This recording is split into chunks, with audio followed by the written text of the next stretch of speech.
Panji, Ya. tentu Anda tahu dan Anda merasakan belakangan ini kembali lagi, karena ini Ya. bukan sekali ini aja, tapi kembali lagi Al Zaitun menjadi pembicaraan.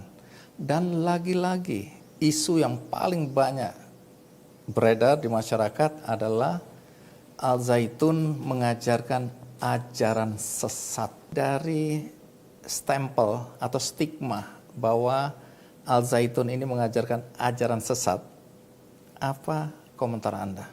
Saya tidak berkomentar dulu. Saya bertanya, siapa yang mengatakan itu? Oke, kalau di permukaan banyak sekali. Simpulkan dulu satu. Oke, saya simpulkan.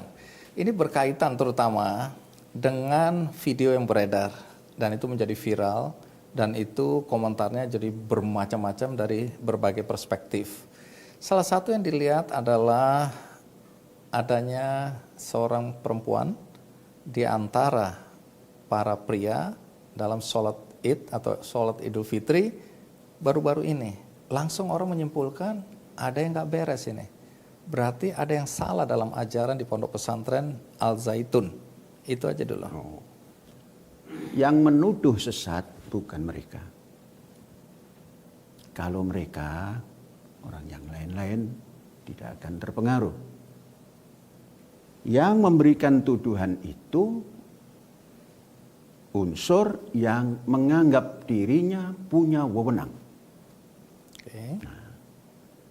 Apa perlu saya sampaikan? Kalau di luar sana, Majelis Ulama Indonesia menyatakan bahwa ini memang ajarannya sesat. Kalau kelembagaan ya. Sudah, oke. Itu yang saya ingin mendengar dari sampean.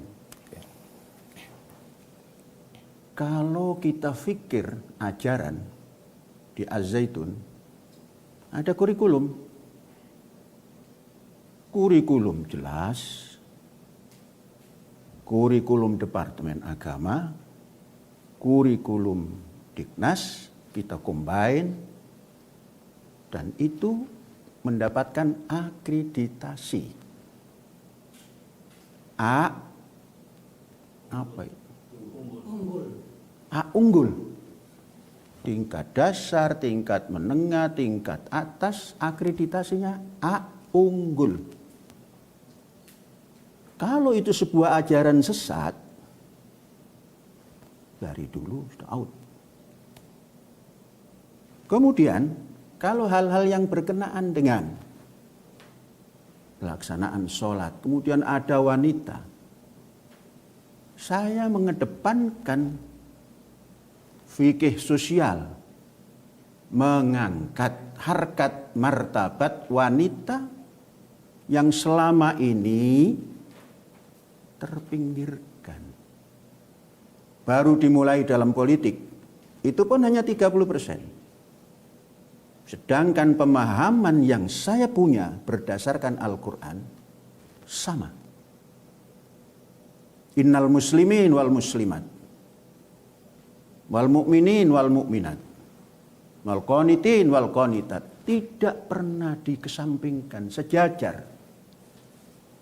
Nah, kalau soal itu saja lantas sesat menyesatkan, bagaimana dunia?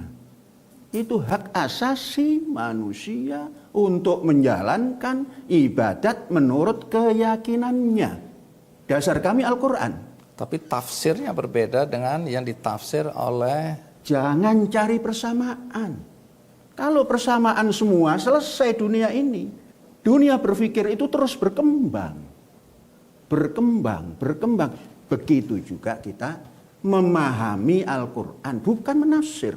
Memahami. Pemahaman yang kemudian dianggap menyimpang. Itu anggapan yang tidak sama dengan anggapan kita. Oke saja. Saya juga tidak menyalahkan orang itu.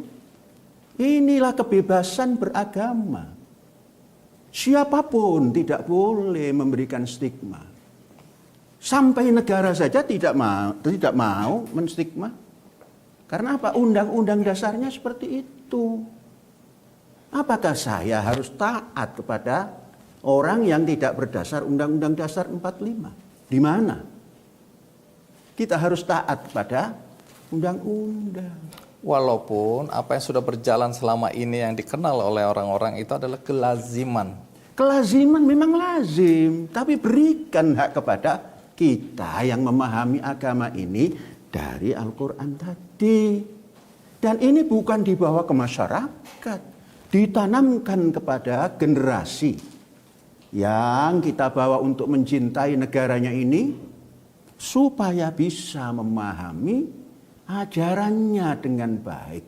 Kalau kurikulum berjalan, tapi kita memberikan semangat kepada pelajar dengan pembimbingan agar rohnya ini punya kemerdekaan, agar fikirnya punya kemerdekaan, agar ilmunya punya kemerdekaan, sehingga apa yang dikhayalkan untuk mencapai dunia baru bahagia akan ketemu.